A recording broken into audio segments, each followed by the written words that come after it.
आज क्या खास है?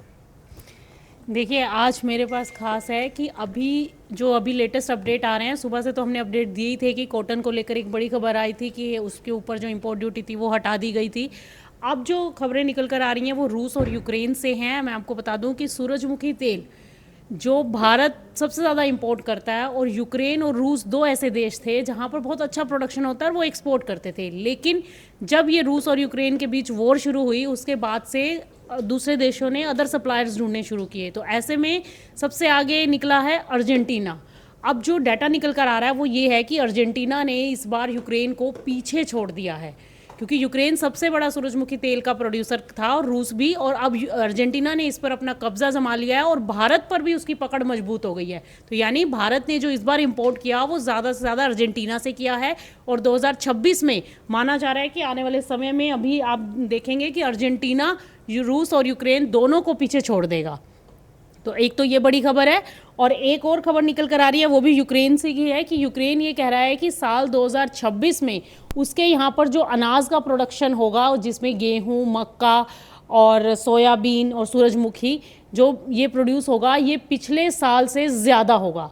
लेकिन उसके वो कब ज़्यादा होगा, अगर जो रूस और यूक्रेन के बीच अगर जो बंदरगाह हैं उनके ऊपर अगर हमले नहीं होते तो उस केस में इस साल यूक्रेन का प्रोडक्शन बढ़ सकता है। अब देखिए, अगर यूक्रेन से अगर ये गेहूं का और मक्के का प्रोडक्शन बढ़ेगा, सूरजमुखी का, तो इसमें क्या होगा कि इंटरनेशनल लेवल पर आप देखोगे सप्लाई ज़्यादा हो जाएगी।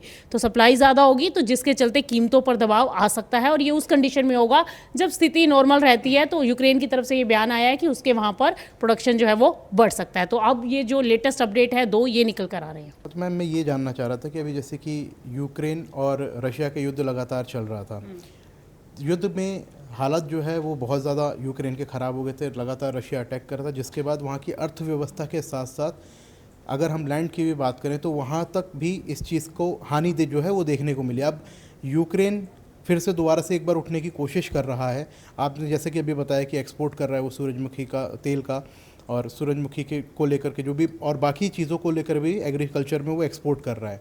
तो क्या इससे यूक्रेन को फ़ायदा मिलेगा और वर्ल्ड में इस चीज़ का क्या इफेक्ट देखने को मिलेगा? देखिए, अभी जैसे कि मैंने बताया कि यूक्रेन और रूस का अगर युद्ध, अब स्थितियां कुछ नॉर्मल हुई हैं, लेकिन अगर अब उनके ऊपर अटैक नहीं होता तब यूक्रेन ये कह रहा है कि मेरे यहाँ पर प्रोडक्शन अच्छा खासा बढ़ेगा।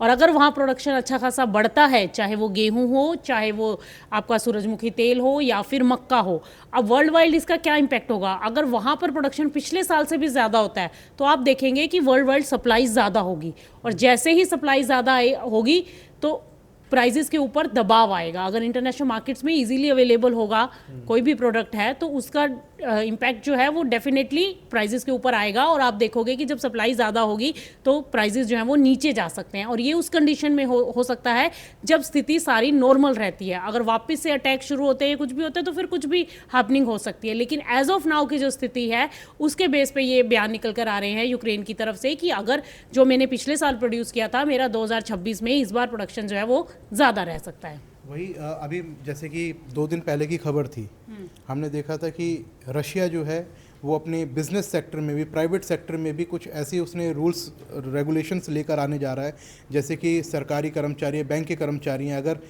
कोई भी ड्रोन अटैक वगैरह होता है तो वो ड्रोन अटैक को रोकने के लिए खुद से हथियार रख सकते हैं। इस तरीके की चीज़ें भी हैं।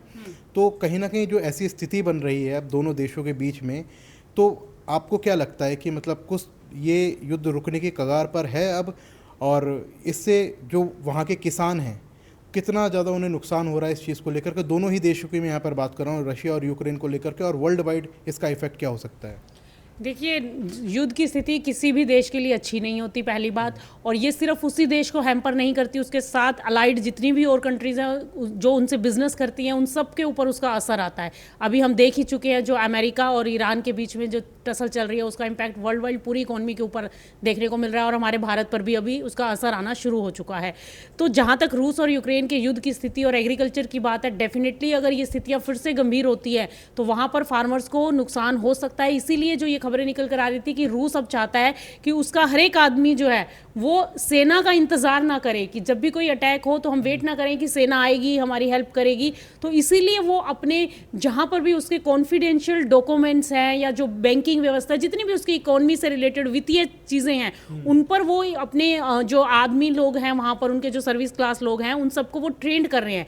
वो ऐसे उनको बनाना चाहते हैं कि अगर आपके ऊपर कोई भी हमला हो तो आपको ये राइट होगा कि आप उस हमले को रोक सकें। और अगर कोई ड्रोन से आपके ऊपर हमला करता है, सिर्फ ड्रोन से ही नहीं बल्कि अगर पानी के रास्ते से भी अगर कोई आता है या किसी भी तरीके से आपके ऊपर अगर हमला होता है, तो आप लोग उतने सशक्त हों कि आप सेना की वेट ना करें, आपको हथियार दिए जाएंगे, आप अपने जो है खुद की सुरक्षा कर सकते हैं और अपने संस्थान की सुरक्षा कर सकते हैं। क्योंकि जो पीछे हुआ है, जो इम्पैक्ट आया है वो पूरे देश के ऊपर आया है। रूस की भी इकोनॉमिक इससे हिली है, यूक्रेन की भी हिली है, और उसके साथ साथ अदर अलाइड जितने भी देश थे उनकी एग्रीकल्चर के ऊपर भी इसका इम्पैक्ट आता हुआ दिखाई दिया। और साथ साथ खाद्य सुरक्षा, क्योंकि देखिए एग्रीकल्चर अगर हिलता है तो आपकी पूरे देश की खाद्य सुरक्षा के ऊपर सवाल खड़े हो जाते हैं। तो उसको लेकर भी जो है सारे देश जो है चिंतित हैं, और स्थिति ऐसी लग रही है कि ये जो युद्ध है अब धीरे धीरे थमते नजर आएंगे, क्योंकि ये किसी के लिए भी सही नहीं है। और सभी जो कंट्रीज हैं वो मिलकर कोशिश कर रहे हैं कि यहाँ पर कुछ ना कुछ बैलेंस बनाया जाए। और जैसे कि अभी आज भी खबर निकल कर आई थी कि अमेरिका और ईरान के बीच आगे 60 दिन की और सीज फायर की खबरें निकल कर आ रही है, जबकि अमेरिका की तरफ से अभी कोई पुष्टि नहीं की गई है इसकी, लेकिन उम्मीद है कि ये अगले 60 दिन और सीज फायर बढ़ सकता है। तो डेफिनेटली ये स्थितियां अभी बनती हुई दिखाई देंगी।